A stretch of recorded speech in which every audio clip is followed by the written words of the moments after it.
منطقا وأصداق يا ربي صل على محمد يا ربي صل عليه وسلم يا ربي صل على محمد أفضل من بتقى دعاك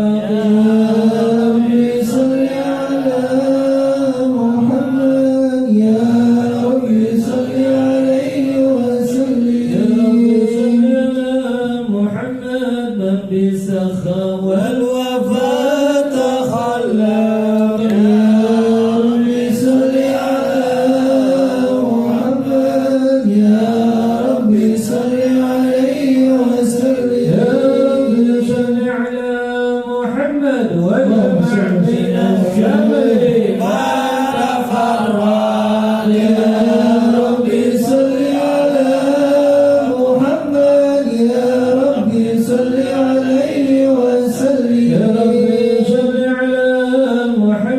واصلح وسهل ما قد تعود يا ربي صل على محمد يا ربي صل عليه وسلم يا ربي صل على محمد وافتح لنا الخير كل مغلق يا ربي صل على محمد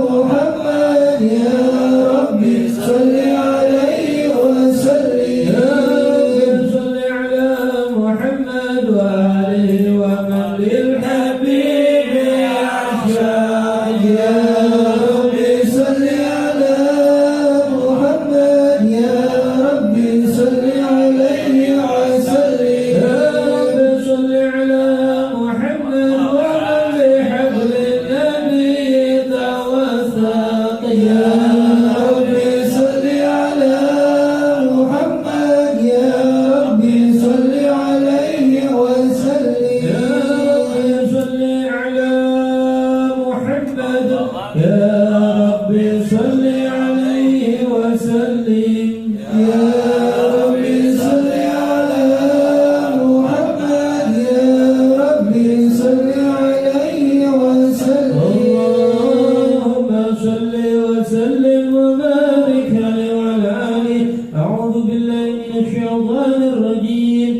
بسم الله الرحمن الرحيم إنا فتحنا لك فتحا مبينا ليغفر لك الله ما تقدم من ذنبك وما تأخر ويتم نعمته عليك ويهديك صراطا مستقيما وينصرك الله نصرا عزيزا لقد جاءكم رسول أنفسكم عزيز عليه ما عنتم حريص عليكم بالمؤمنين رؤوف رحيم فإن تولوا فقل حسبي الله لا إله إلا هو عليه توكلت وهو رب العرش العظيم إن الله وملائكته يصلون على النبي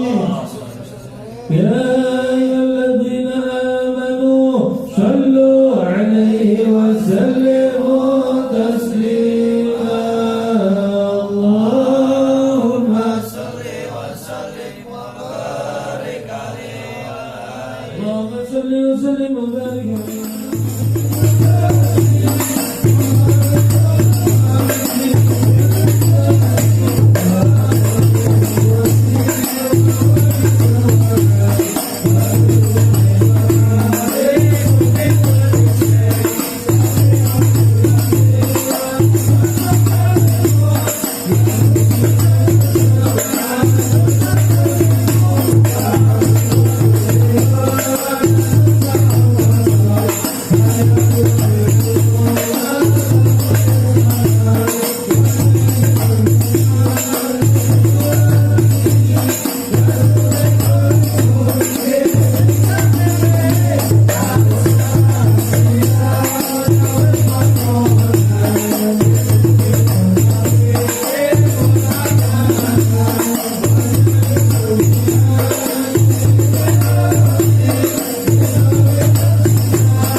اللهم صل وسلم وبارك عليه.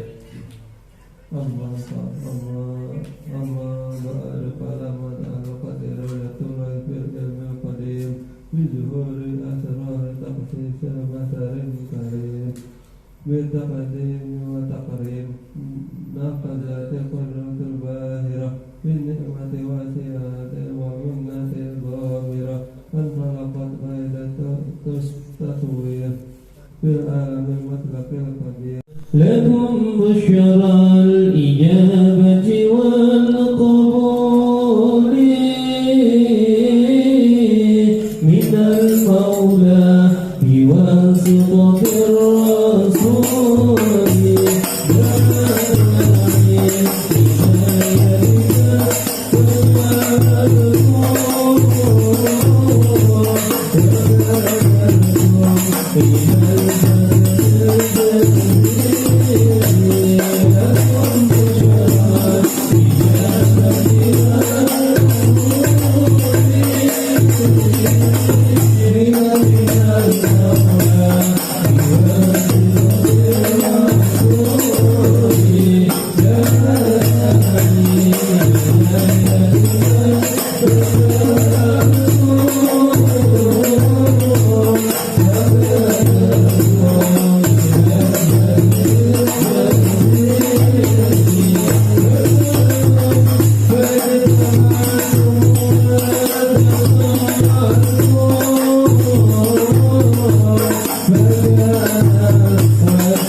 يا رسول الله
Bismillahirrahmanirrahim.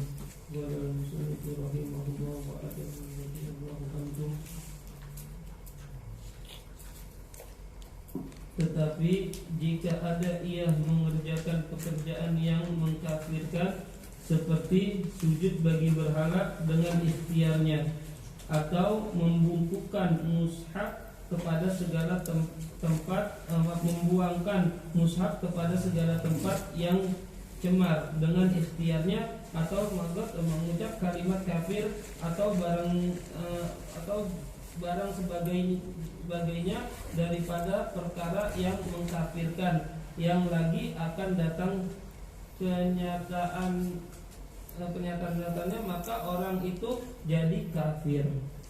Nah, jadi kemarin kan dijelaskan bahwasannya yang namanya iman itu akan sempurna apabila kalau dilakukan dengan perbuatan. Ya, jadi buktinya kita beriman kepada Allah adanya apa? Ada perbuatan, baru sempurna. Makanya beberapa hadis dari baginda Nabi SAW kan udah jelas, ya, adanya apa? Harus ada perbuatan. Seperti tidak sempurna iman seseorang sampai dia mencintai Rasulullah SAW di atas segalanya. Ya, dia melebihi, bahkan lebih dirinya sendiri. Ya, atau tidaklah orang itu dia beriman, ya, sampai dia memuliakan tamunya. Ya, siapa orang yang beriman kepada kepada Allah dan hari akhir, maka hendaknya dia memuliakan tamunya. Nah, ini kan berarti kalimat memuliakan tamu di sini berarti ada apa? Ada perbuatan. Jadi bukan cuma sekedar teori, bukan cuma sekedar ungkapan-ungkapan, ya, atau ucapan-ucapan, tapi harus adanya perbuatan. Nah, di sini disebutkan lagi, tetapi jika ada ia mengerjakan pekerjaan yang mengkafirkan.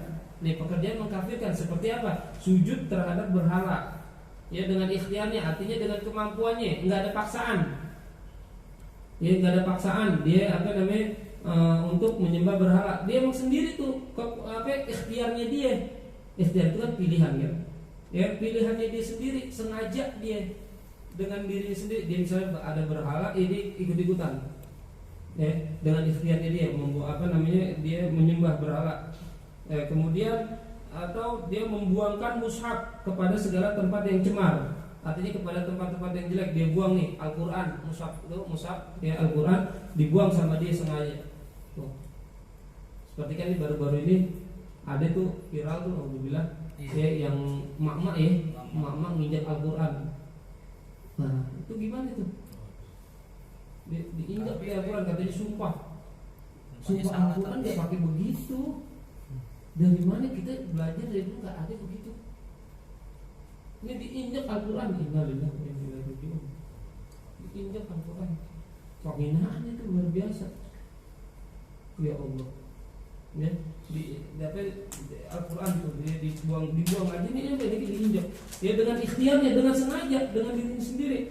Ya, atau dia mengucapkan kalimat yang bawa kekufuran, ya, dan sebagainya, perkara yang mengkafirkan. Ya, maka nanti orang seperti itu maka jadi kafir, meskipun tidak dengan ucapan tapi dengan perbuatan. Ucapannya dia enggak menjurus kepada yang kafir. Dia enggak itigotnya enggak, ya, tapi dia perbuatannya aja. Perbuatannya sengaja. Tadi dia menyembah berhala, ikut-ikutan misalnya. Wah, ini enggak enak, temenannya kan banyak yang bukan orang-orang muslim. Ya. Terus dia ikut-ikutan nyembah kayak orang nyembah gitu. Ya, dengan sengaja. Ikhtiarnya dia karena ada kemampuan dia sendiri dengan tidak paksaan. Atau tadi membuang mushaf sengaja. Nah, ini kalau misalnya ada paksaan nanti itu, ya, ini sengaja dibuang, dihinakan Al-Qur'an. Alhamdulillah. Ya, atau ucapan-ucapan yang membawa kepada kekufuran. Ya, ini kan banyak nih. Ya, ucapan yang membawa kepada kekufuran tanpa orang sengaja. ya tanpa disadari, mampu tanpa disadari, ya. Nah ini kan orang semua ini udah jatuh kepada kekufuran. Kalau begitu dia wajib nanti syahadat lagi, perbarui syahadatnya. Benar dia ucapannya, dia nggak ngomong yang sorry yang jelas tentang kekufurannya. Enggak, dia ngomongnya nggak sorry, sorry itu jelas ya, artinya misalnya dia ngomong langsung saya nggak mengaku ini, atau dia langsung saya agama ini, enggak ya, dia nggak ngomong begitu, cuman ucapan-ucapan yang menjurus ke sana gitu, paham gak? Ada ucapan-ucapan yang menjurus kepada kekufuran. Seperti misalnya ini kita nih sering banget masalah rezeki ya, yang yang haram aja susah, apalagi yang halal. Ini hati-hati kalimat semacam ini, iya kan? Banyak nggak sering orang ucap gitu ya, yang halal zaman sekarang yang haram aja susah, apalagi yang halal sikat aja, bisa gitu. Ini hati-hati, tanpa disadari bisa jadi kekufuran. Kenapa? Berarti dengan ini dia udah menghilangkan daripada Allah Subhanahu wa taala yang Maha Pemberi rezeki. Padahal Allah menyuruh kita untuk mencari yang yang halal. Tapi dengan sengaja kan diucapin semacam itu, seolah-olah Allah nggak ngadain yang halal. Padahal yang halal banyak nggak? Tinggal mau usaha apa kagak, gitu doang. Dia ngomong begitu, aduh hati-hati tuh. Ya, ini makanya ini perkara-perkara semacam ini yang mesti kita waspadai. Ya jangan sampai naudzubillah kita mati nanti dalam keadaan tidak membawa iman. Seolah-olah kita dalam Islam, tapi pada hakikatnya di sisi Allah Subhanahu wa taala sudah tercabut keimanan kita. Naudzubillah summa naudzubillah. Ini yang mesti kita waspadai, yang mesti kita hati-hati banget. Makanya sering-sering kita untuk mengucap 2 kalimat syahadat. Ya, disuruh perbarui sama Nabi ya dengan mengucap apa? La ilaha illallah Muhammadur Rasulullah. Kemudian dan jika ditakdirkan ada bagiannya ikrar dan tasdik dan amal sekalipun dari bahwasannya syarak menjadikan ia akan pekerjaan yang tersebut itu, atau alamat takdir artinya tanda mendustakan Nabi pada tiap-tiap barang yang datang ia dengan daripada agama, maka jadilah batal pada syarat ikrarnya dan tasdiknya dan amalnya dengan alamat yang tersebut itu. Nih jadi misalnya orang mendustakan daripada apa yang dia ucapkan, dia perbuat, dia ucapkan, dia perbuat, ya kemudian tasdiknya, ada amalnya, ikrarnya, ya dia dengan dia dustakan semua itu, maka yang semacam itu batal ya pada syarat ikrarnya. Meskipun dia udah ngucapin asyhadu an la ilaha illallah asyhadu anna muhammadar rasulullah, udah jelas dia mengucap 2 kalimat syahadat, tapi dengan sengaja tanda-tanda dia mendustakan daripada ajaran Allah Subhanahu wa taala. Ada qarin, ada tanda-tandanya. Dia dia meninggalkan ajaran Allah Subhanahu, ajaran Rasulullah SAW. Ya, maka dengan sendirinya batal. Ya disebut dengan takdzib. Ya imannya iman dusta. Lain di mulut, lain di hati. Perbuatannya beda. Dia sholat, tapi sholatnya enggak bukan untuk Allah Subhanahu wa taala, cuma sekedar pengen ikut biar kelihatan kayak orang muslim sejati, padahal dia nggak yakinin kalau yang dia sembah adalah Allah. Nah ini nggak bisa juga gitu.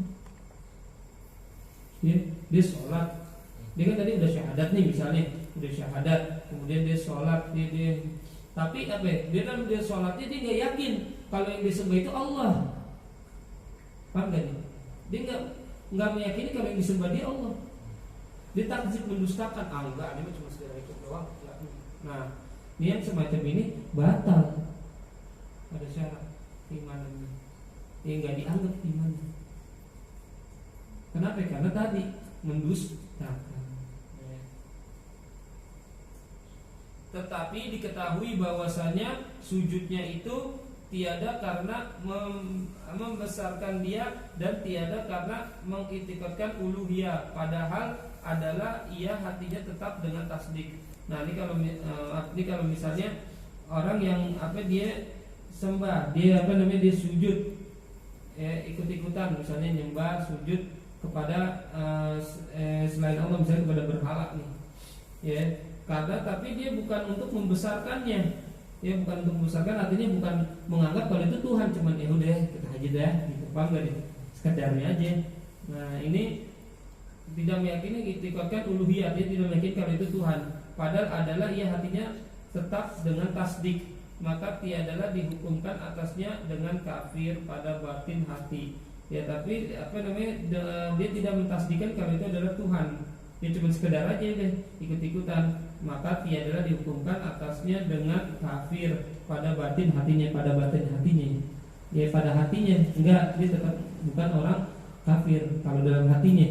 Meskipun tadi perbuatannya ini nyembah berhala nih, paham gak nih? Kan suka ada tuh begitu, ikut-ikutan tuh, ya nyembah berhala, tapi hatinya masih tetap enggak meyakini kalau itu Tuhan. Maka tiadalah dihukumkan atasnya kafir. Dihukumkan atasnya kafir pada zohir tuh, tapi dihukumkan pada zohir. Dia nyembah nih, maaf, misalnya nyembah berhala, nyembah patung, ya, dia nyembah pohon misalnya dia nyembah pohon, dia sembah pohon. Tapi dia hatinya dia enggak meyakini kalau itu pohon sebagai Tuhan, enggak. Atau sekutu bagi Allah, enggak. Dia cuma sekedar gitu doang. Ya secara batin dia enggak kafir, tapi secara zohir jatuh kepada kafir. Paham gak? Secara zohirnya, karena kan yang kelihatan, kita kan mengumpulkan yang kelihatan kan. Wah lu penyembah berhala, lu bisa lagi kan? Karena nyembah berhala ada ininya, buktinya. Meskipun dia bilang di hati kan enggak, ya hati urusan Allah. Ya, tapi kalau secara zohir dia jatuh kepada kafir, maka tiada diperlakukan atasnya segala hukum Islam tuh yang tersebut itu, maka nggak berlaku hukum Islam bagi dia. Nggak, nanti kalau dia mati nggak wajib disolatin, nggak wajib dikafanin, paham nggak? Ya nggak wajib. Jangan dikuburin dekat orang-orang muslim, dikuburin orang muslim. Kenapa? Karena secara zohir dia bukan muslim, bukan iman lagi. Meskipun kalau urusan hati urusan Allah. Kan kita menghukumkan yang kelihatan, yang zahir, bukan yang batin. Batin urusan siapa? Urusan Allah. Ya. Ini orang udah jelas kelihatan. Maaf, ke tempat-tempat ibadah yang orang non muslim, ya, diikut-ikutan di sono, dinyembah ini, ikutan nyembah ini, ya. Meskipun dia bilang saya tetap muslim misalnya gitu, kan urusannya urusan hati, urusan Allah. Kita nggak tahu. Tapi dia kenyataannya kelihatan tuh masih nyembah ini. Ya, nah ketika dia mati jangan diperlakukan sebagai seorang muslim. Dosa nggak kita? Kagak. Karena kita kalau bilang kan hati urusan Allah, ya, hati urusan Allah, kita nggak pernah tahu. Itu urusan dia nanti di hadapan Allah. Apakah nanti imannya benar diterima apa enggak, urusan Allah. Tapi secara zahir udah kelihatan dia sebagai orang kafir. Makanya jangan main-main sama syariat. Makanya dibilang jadi mesti apa? Tiga-tiganya mesti. Kalau mau tasdik yang benar-benar tiga-tiganya, baik ucapannya, hatinya, perbuatannya. Nah ini baru sempurna. Kan sudah kita pelajari di awal ya kan, hatinya, ya dia meyakini Allah sebagai Tuhannya, Nabi Muhammad sebagai Rasulnya, Al-Quran sebagai kitab dan seterusnya. Kemudian diucapkan dengan perbuatan, diucapkan dengan perkataan apa ya? Asyhadu an la ilaha illallah, asyhadu anna Muhammadar Rasulullah. Kemudian dilakukan dengan perbuatan, mengerjakan amal soleh, ya yang diperintah Allah dan menjauhkan yang dilarang Allah. Itu baru tasdik. Tapi kalau salah satunya enggak kan itu, berarti belum sempurna. Ya, meskipun urusan hati tadi balik lagi ke Allah Subhanahu wa taala. Jadi kita tetap menghukumkan kalau misalnya orang semacam itu dia masih menyembah berhala, dia ini itu kita enggak wajib ada kita terhadap kita untuk apa nanti kalau dia mati mengurus secara Islam. Ya. Demikianlah disebutkan oleh Syekh Ibnu Hajar di dalam Tuhfah, ya, nakal daripada kitab Muwafiq dan syarahnya. Nah, ini disebutkan oleh Imam Ibnu Hajar. Nah, jadi jelas nih bahwasanya keimanan itu harus tiga nih musik apa namanya kalau orang bilang sekarang apa sih yang kalau nyambung tuh apa? Bukan apa sih sinkron, ya sinkron satu sama lain mesti sinkron. hatinya sinkron, ucapannya sinkron, ya, perbuatannya juga sinkron. Jangan salah satunya ngaco, jangan. Kita usahakan tiga-tiganya. Nah ini baru yang imannya sempurna. Ya Allah.